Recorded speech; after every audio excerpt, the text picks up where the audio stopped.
Hello again, everybody. This is Steve Kallas, speaking of sports, and I'm here to talk about one specific aspect of the NCAA's decision to allow spring seniors to come back for another year of eligibility, but in the same announcement decided not to allow the winter athletes to come back with another year of eligibility.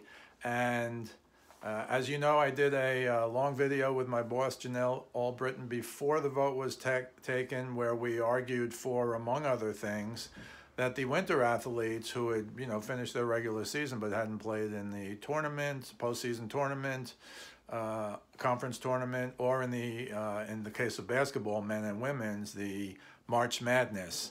I think it's a distinction without a difference, but first I want to read all that they said about the winter athletes, and then we'll take it from here. But here's the entire sentences relating to just winter athletes will not get an extra year. Quote, "Winter sports were not included in the decision. Council members declined to extend eligibility for student athletes in sports where all or much of their regular seasons were completed," close quote. Now, that sounds beyond stupid to me. And I did speak with my boss, Janelle Albritton, who suggested maybe it's a money thing. And she might have a good point, because obviously football and basketball are the two sports that are money making. But the scholarship money that's given out for basketball and for football is incredible and much higher than any other sport. And, spring, winter, doesn't matter. Football and basketball are the kings. But here are my thoughts on that. So you're a high school athlete, you're a college athlete, you're any athlete, you're a Little League baseball player. When the season starts, your goal isn't to complete the regular season. Your goal is to make it to whatever the postseason is in whatever sport you're playing. And I just think it's beyond stupid that you would differentiate between, for example, Iona College in baseball played 16 games this year. North Carolina, one of the top baseball colleges in the country, they played 19 or 20 games this year. Compare that with the winter guys, the basketball guys, who had played maybe, 26, 27 regular season games. There's not really that much of a difference. So it just defies logic, in my opinion, for you to split them based on the amount of regular season games they played. That's absurd. I thought originally there was going to be no spring season at all, but of course those seasons all got underway. And specifically in the spring, there's lots of spring sports, but the main ones are baseball, women's softball, and lacrosse. And in the winter, I want to talk about one other sport other than just basketball, men and women's basketball. I want to talk about men and women's hockey. So you go to Cornell University, or you're a fan of Cornell University. Ken Dryden, the great Montreal Canadiens goalie, went to Cornell over 50 years ago, or around 50 years ago. And this year, Cornell's men's team, when the season ended, they were ranked #1 in the country. Cornell's women's hockey team was also ranked #1 in the country.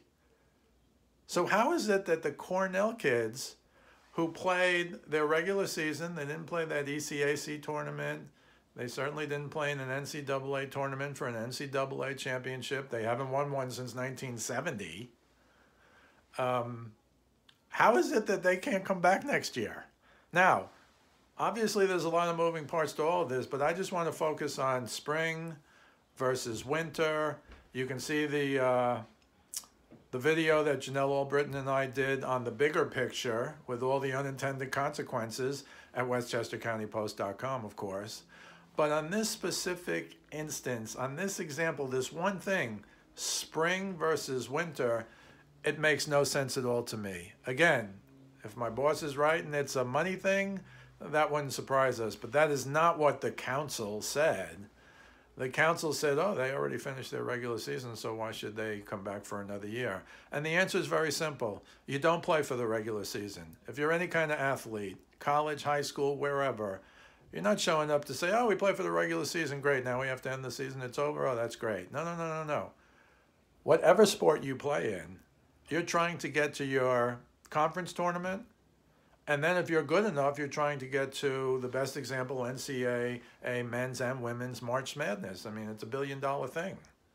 So the notion that the spring kids, and there are problems, I understand, but that the spring kids get an extra year of eligibility and the winter kids don't, to me is a distinction without a difference. The fact that the winter kids might have played 10 or 12 more games than the spring kids, that they maybe have completed their regular season and the spring kids were, I don't know, halfway through, a third of the way through, whatever it is, it doesn't matter. So the reality here is, to me, the NCAA made a huge mistake. Maybe it was just opening up a bigger can of worms than just allowing baseball players, softball players, lacrosse players, and a few other schools, a few other sports. And maybe it would be too big to do that for all the basketball players. But I think just in the example of Cornell hockey, just talk about a bad luck season. They're #1 in the country men's team. They're #1 in the country women's team. And what do they have to show for it? Virtually nothing. So they do have that national ranking, but they have no postseason, no conference tournament, no NCAA tournament.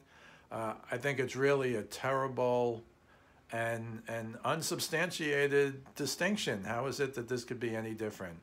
So I'll say it again, it's probably too late. Maybe the NCAA could reconsider for the winter sports as well as what they did do for the spring sports. But I think at a minimum, you know, basketball, men and women's, hockey, men and women's, they should be allowed to come back under the same rules that the spring baseball, softball, and lacrosse players will be allowed to come back on in 2021. This is Steve Kallas speaking of sports. We'll see you the next time.